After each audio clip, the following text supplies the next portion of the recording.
ẹ dúró ná, báwo ni Madam Efunroye Tinubu, obìnrin takuntakun, obìnrin tó gbójú, tó gbónu, tó tún gbóyà, tó jẹ́ pé kò sẹ́ni tó tó gbéná wojú rẹ̀ tá a bá ń sọ nípa àwọn obìnrin takuntakun nílẹ̀ Yorùbá.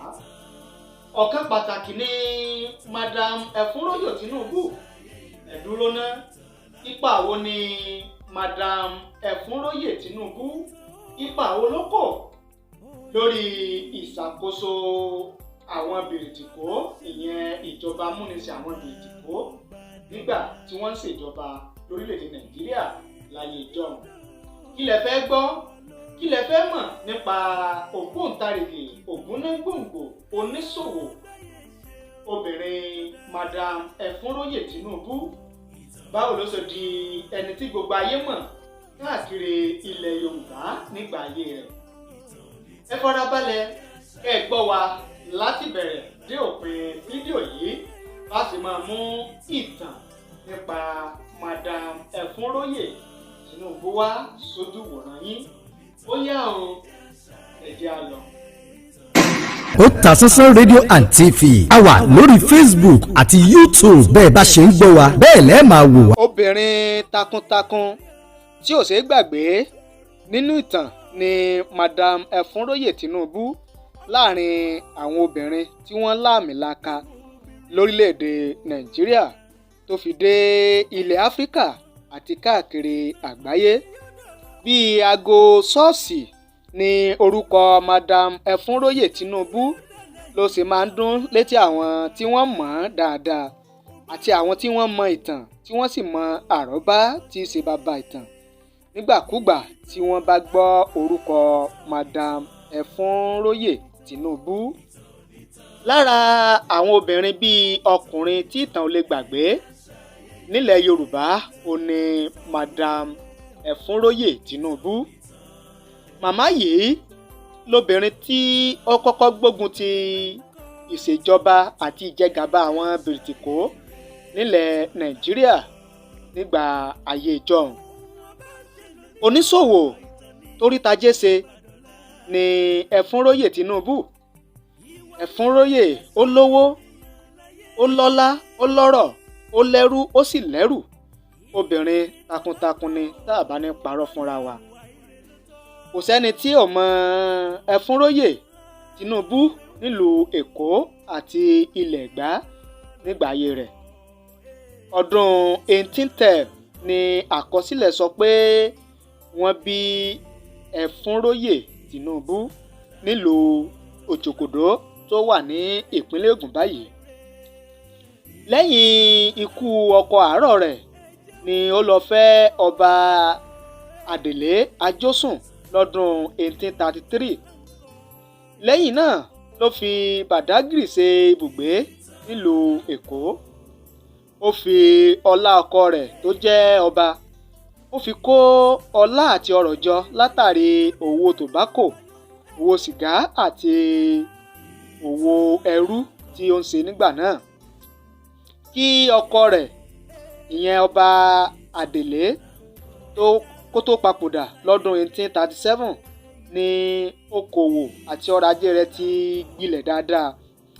Ó sì ti di gbajúmọ̀ pẹ̀lú iṣẹ́ rẹ̀ lẹ́nu iṣẹ́ rẹ̀ ní gbogbo ìlú Èkó, Abẹ́òkúta tó fi takàndé bíi Ìjẹ̀bú àti Ìbàdàn tó fi mọ́ àwọn ìlú kọ̀ọ̀kan nílẹ̀ Yorùbá nígbà náà. Lẹ́yìn ikú ọkọ rẹ̀ ọba Adèlé, ó tún lọ fẹ́ Yésùfù Bàdà tí ìnagijẹ rẹ̀ ń jẹ́ Ọbádínà. Ọbádínà yìí ló jẹ́ aṣáájú ogun fún ọba Olúwọlé nílùú Èkó nígbà náà. Gbajúmọ̀ tó fẹ́ ìlú mọ̀ká ni ọ̀rọ̀ Efunroye àti Ọbádínà lásìkò tí à ń sọ yẹn. Èyí ló fún Efunroye ní àǹfààní tó fi rò pọ̀ mọ́ ọba Olúwọlé tó jẹ́ ọ̀gá ọkọ rẹ̀. Efunroye ó wọlé sí ọba Olúwọlé lára pátápátá débi wípé ó ti ní ààyè ní ààfin ọba Olúwọlé nígbà tí à ń sọ yẹn. Nígbà tí ọlọ́jọ́ dé tí ọba Olúwọlé papòdà tó kúrò lórí ìtẹ́ gẹ́gẹ́ bí ọba, ìlú bá fẹ́ fi ẹlòmíì jẹ ọba. A gbọ́ wípé ọlá Ọlọ́run àti àtìlẹ́yìn Madam Efunroye Tinubu ni Akintoye fi di ọba lọ́dún 1851 lẹ́yìn ìpapòdà ọba Olúwọlé. Gẹ́gẹ́ bí àkọsílẹ̀ ṣe fi yé wa, a rí wípé a gbọ́ wípé àbúrò ọkọ rẹ̀ ìyẹn Ọbádínà ni Akintoye jẹ́. Ìdí sì rèé tí ó fi lo gbogbo agbára rẹ̀ tó fi ṣe àtìlẹ́yìn fún Akintoye tó fi di ọba nílùú Èkó. Lẹ́yìn tí ọba Akintoye dé orí àpèrè gẹ́gẹ́ bí ọba, ààyè túbọ̀ gba Madam Efunroye Tinubu sí dáadáa láàfin àti nínú ìlú nígboro ìlú Èkó. Kódà a rí kà wípé ọ̀pọ̀ sárélẹ̀ ni ọba Akintoye yọ̀ǹda fún Efunroye. Lára àwọn ilẹ̀ tí ọba Akintoye tó yọ̀ǹda fún Efunroye nígbà náà ni Tinubu Square àti Kakawa Street wà ní ìlú Èkó títí di òní. Gbogbo àwọn àǹfààní àti agbára tí Madam Efunroye Tinubu ń rí lọ́dọ̀ ọba Akintoye ló jẹ́ kí àwọn olóyè méjì kan nígbà náà kí wọ́n gbógun ti kábíyèsí ìyẹn ọba Akintoye wípé ó ṣe jẹ́ tí kábíyèsí ó wá gbé ọlá, iyì àti ògo tó tó bẹ́ẹ̀ fún obìnrin lásánlàsàn ìyẹn Madam Efunroye. Bóyá ọ̀tẹ̀ ìgbà náà ni kò jẹ́ kí ọba Akintoye kó pẹ́ lórí àpèrè, a lè sọ. Ṣùgbọ́n a rí kà wípé ọmọ bíbí inú Akintoye ìyẹn Dòsùnmú ni ó bọ́ sórí àpèrè gẹ́gẹ́ bí ọba lọ́dún 1853 lẹ́yìn ọba Akintoye tó jẹ́ bàbá rẹ̀ gan.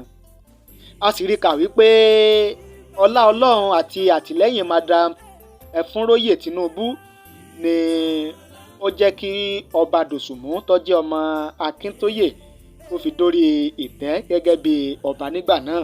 Pẹ̀lú ìgbìyànjú àti ipa takuntakun tí ìyá yìí kó nílùú Èkó, pàápàá jùlọ nípa ọ̀rọ̀ lọ́bàdé.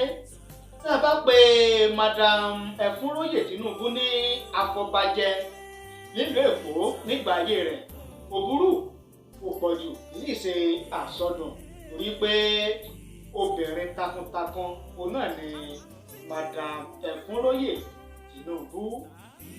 Ibi náà ni a ti dánu dúró nípa ìtàn Madam Efunroye Tinubu. Lẹ́yìn náà bá wa gbádùn fídíò yìí, ẹ má gbàgbé láti bá wa pín káàkiri àwọn social media platform yín kó lè bá káàkiri àgbáńlá ayé. A dúpẹ́ o, àmọ̀rírì yín bẹ́ẹ̀ ṣe ń wò wá, bẹ́ẹ̀ ṣe ń gbọ́ wa. Ẹ sì má gbàgbé láti bá ní subscribe sórí ìkànnì yìí, kẹ́ ẹ dẹ̀ bá ní tan notification bell ìyẹn aago rán mi létí, kẹ́ ẹ lè máa láǹfààní láti máa rí wa wò, láti máa gbọ́ wa lóòrèkóòrè tá a bá ti mú ìtàn tuntun, ọ̀rọ̀ tuntun, iṣẹ́ ìwádìí tuntun wá fún yín lórí ìkànnì yìí. Ẹ ṣé o, a dúpẹ́, àmọ̀rírì yín.